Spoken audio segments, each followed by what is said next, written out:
સાંભળી અને ધર્મવેતા યુધિષ્ઠિર રાજા અતિશય હર્ષથી બોલી ઉઠ્યા। તેમણે એ એકાદશીના વ્રતની વિધિ ભગવાન કૃષ્ણને પૂછી, ત્યારે રાજા યુધિષ્ઠિરનું વચન સાંભળી ભગવાન કૃષ્ણના નેત્ર કમળ પ્રેમથી પ્રફુલ્લિત બન્યા છે।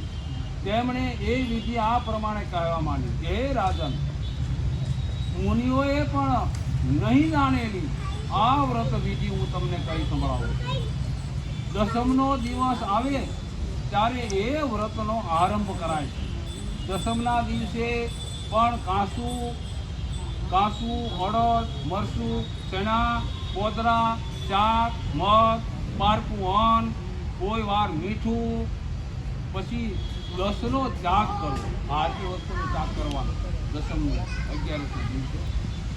પછી હવિષ્ય, અન્ન, મોળું, સાત્વિક અનાજ એ જમવું। ઉપરાંત દસમના દિવસે પણ જમીન ઉપર કંઈ પાથરા વિના સૂવું, બ્રહ્મચારીમાં રહેવું। પછી 11નો દિવસ આવે ત્યારે પ્રાતકાળમાં કાળજીપૂર્વક મળ ત્યાગ કરી દાંતણ ન કરવું, પણ 12 કોગળા કરી પવિત્ર થઈ સાવધાન થવું।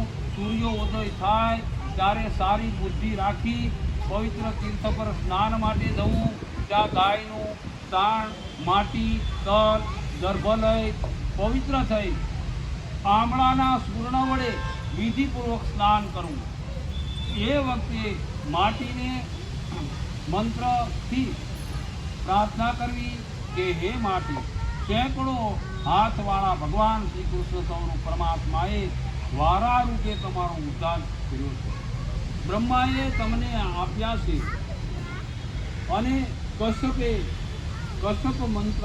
મંત્ર છે, માટે મેં તમને મારા નેત્ર પર તથા મસ્તકે લગાવેલ છે। તો મને પવિત્ર અંગોવાળા કરો। હે માતૃકા, ભગવાન હરિનું પૂજન કરવા મને યોગ્ય